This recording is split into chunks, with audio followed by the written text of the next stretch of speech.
Warning, this video contains team selection and captain choices which some viewers may find offensive.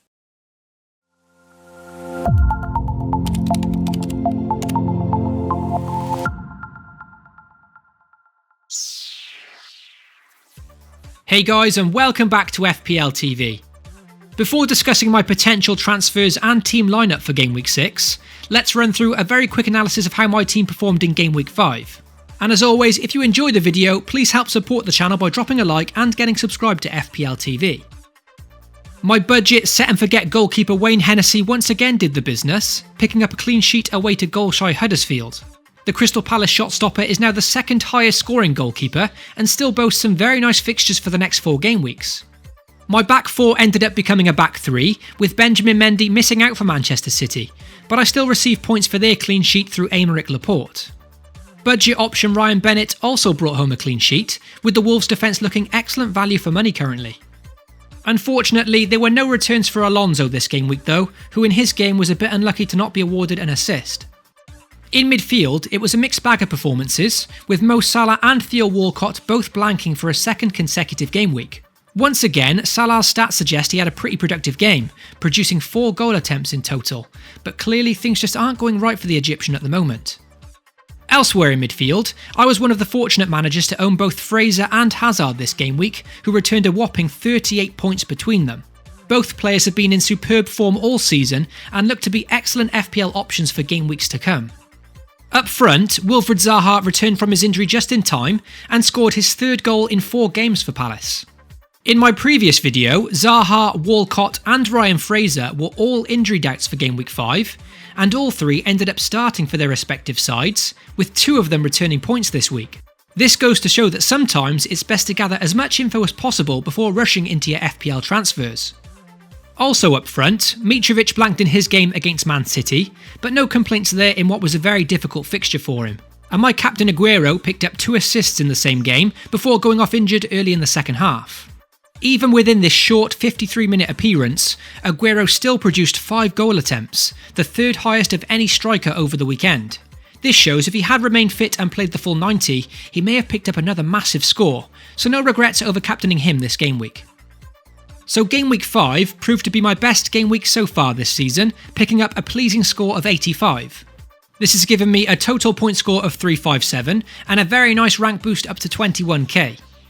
In my previous video, I had discussed transferring Theo Walcott to Leicester's James Maddison, which would have further improved my game week, but in the end I carried the transfer over instead, and at least now I have 2 free transfers to play with for Game Week 6. So let's move on now and see what transfers I'm considering for this weekend, before checking out my potential team lineup. For Game Week 6, I haven't made any transfers yet, but the most obvious and straightforward move would be to do exactly what I planned to do last week, with Theo Walcott making way and transferring in James Maddison for Leicester's very kind run of fixtures. The Leicester midfielder faces Huddersfield at home next, a very nice fixture on paper.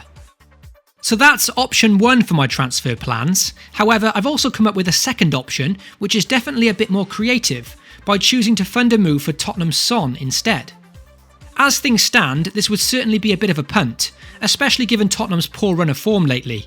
But having returned now from winning the Asian Games, and with Dele Alli potentially injured, I'm thinking that Son could be thrown straight back into this starting lineup, and could galvanise Spurs as they head into 4 very nice fixtures. This second option would see Walcott and Laporte make way, and Son would come in alongside Wolves' Doherty, who's also impressed this season. So that's the 2 options I'm considering this week, but both of these moves depend first on the fitness updates of Man City pair Aguero and Benjamin Mendy, who at the moment are both listed as slight injury doubts. So similar to last week, I'll be holding fire on my transfer business for now, and seeing first how Man City line up in the Champions League this evening. Out of those 2 options that I'm considering, I am leaning more towards option 2, so here's what my potential lineup could be heading into Game Week 6. Both Hennessy and Wan-Bissaka could feature this week for a Crystal Palace double-up at home to Newcastle. My 2 premium defenders Alonso and Mendy would of course feature as well, providing that Mendy is past fit to play. My midfield would include potential new signing Son Heung-min, as Spurs look to get back to winning ways against Brighton. Mo Salah will stay for another week, and I'll be hoping he's due a big return against Southampton. Hazard and Fraser complete my midfield, with both coming off the back of very big scores in Game Week 5. My strike force remains unchanged, with Zaha, Mitrovic and Aguero all facing fairly good fixtures on paper, so I'll be hoping for a decent return from these three, providing that Aguero is pass fit to start. As for the bench, potential new signing Doherty will miss out this game week, as will his teammate Ryan Bennett, who both face a difficult game away to United. For the captaincy pick, Aguero, Hazard and Salah are all in my considerations, but currently I'm leaning more towards Salah as things stand. I'm yet to make a good decision with my captaincy pick this season though, so that choice could easily backfire once again. So that's how my team could potentially line up for game week 6. But as mentioned earlier, none of these transfers have been made yet, and any updates can be found on the FPL TV Twitter page. Good luck to you all for game week 6, and I'll catch you all in the next video.